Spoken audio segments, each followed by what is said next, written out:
Breaking right now at 5 o'clock, one person is dead, another seriously injured, and police are blaming a generator. This is video from the scene, a home in Fruitport Township. The people living here were using the generator after wind and heavy snow knocked out power yesterday. 13 on your side, Charlie Tinker joins us now live from Muskegon County, and there are still power outages there, right, Charlie? Yeah, Juliet, that's correct. And as far as the death that we learned of, Fruitport Township police tell me a 62-year-old man unfortunately was found dead. Another woman, his wife, a 64-year-old woman, was hospitalized in serious condition. We're told the homeowner was using a generator fumes suspected in causing the man's death and her unconsciousness. I've heard a lot of generators out here. You may hear that vaguely in the background. Again, potentially linked to those power outages that so many are dealing with tonight. A tangle of tree limbs and downed power lines in the wake of the early winter weather, and Muskegon homeowners are bearing the brunt of it. Last night's storm was awful. I saw snow, heavy snow. I seen down trees, down wires. Rachel lives next door to one potential safety hazard, several large branches resting on the lines over this south side intersection. Her power's been hit or miss. Her cable and internet were both out. I've been down in Muskegon for 25 years, and this is the worst I've seen. All on Halloween, which had to be canceled. We got tricked, not treated. In North Muskegon, yellow caution tape keeps folks away from downed power lines, with dozens of trees and large limbs covering roads and lawns. For a department like us, we usually run about 325 calls a year. So we've had 44 in the last 24 hours. Mike Fielstra is a captain with North Muskegon Fire. He says he had to leave his son's school Halloween party yesterday to get a handle on the snowballing issues. Parts of this road was blocked off last night. Just getting back from another weather-related call, Fielstra invited us out to survey the worst of it. Kind of a challenge getting through the city with all the trees down everywhere and which trucks we're having to take out, that we can make it in certain areas and we can't make it in areas. A jumble of the larger debris blocked us from going any farther down this road near the downtown corridor, cutting the drive short and getting the sense it may take a while to get the rest of it fully cleaned up. We relied on our paid-on-call guys to come from home and come in and help, and last night every member stepped up and they were here getting the job done.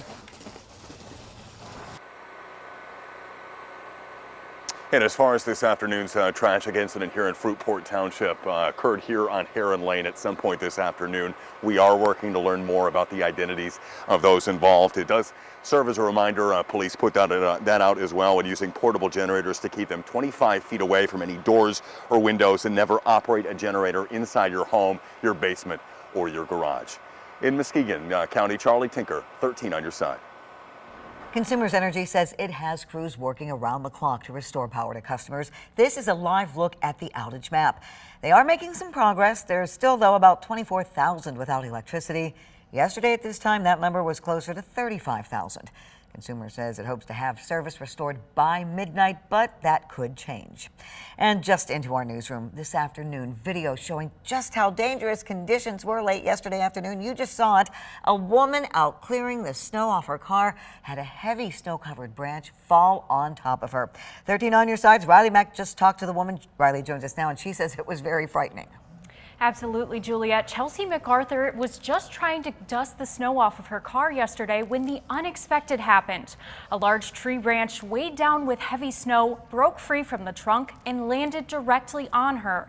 She lives in downtown Muskegon, where snowfall and wind brought down power lines and knocked out power for more than 40,000 Consumers Energy customers. MacArthur says she wants to spread awareness about the dangers of falling branches and that it may be a good idea to have situational awareness and look up at the trees this winter. I was like, I'm just going to move my car down a little bit because I had seen a branch that was like closer to my house that my car was parked next to. So I was like, I'm just going to back it up so that way, you know, a tree doesn't fall on it or fall on me as I'm, you know, trying to clean the snow off my car. And so I moved it down there, and it was like, you know, 10 seconds after I got out, and I just could hear the branches breaking. And I was like, I already like had it in my mind. I was like, if a branch falls, like I'm just gonna dunk and like put my arms over my head. Luckily, MacArthur says she was not hurt. Her car is drivable, but did get a crack in the windshields. In the newsroom, I'm Riley Mack for 13 on your side. Roads in Muskegon County are much safer now than they were last night, but some debris still needs to be cleaned up. 13 on your side's Nate Belt continues our team coverage now with an update on their progress. Throughout Muskegon County, crews are continuing to work to clean up those downed power lines, downed trees, and anything else that could be causing roadways to be unsafe. Muskegon officials say the difficulty clearing this snow was largely because of how wet and heavy it was. Ice was also a problem, causing trees to fall and block roads and take down power lines. Muskegon Public Works Director Dan Vanderheide says work may be slow in areas, but they expect to get to everywhere soon. There may be an isolated street that we're not able to get to because a large tree is still down or a power line is still in the way, or consumers perhaps is working to repair something in the area. But if we can access that side street, we expect it'll be complete by the end of the day. I also spoke with a couple tree removal services today. They say the volume of calls means they'll be back at work again tomorrow. In Muskegon County, Nate Belt, 13 on your side. Several lakeshore communities postponed trick-or-treating yesterday due to the storm. Today, the city of Muskegon, North Muskegon, and Muskegon Heights all announced it will now happen on Saturday, November 4th, from 6 until 8 p.m. They wanted to wait a couple of days to give crews time to fix the down power lines, restore electricity, and remove the branches. And you can get the latest weather conditions by downloading our 13 on Your Side app. You'll find the latest forecast, live radar, and much more. And it's a free download for Apple and Android devices.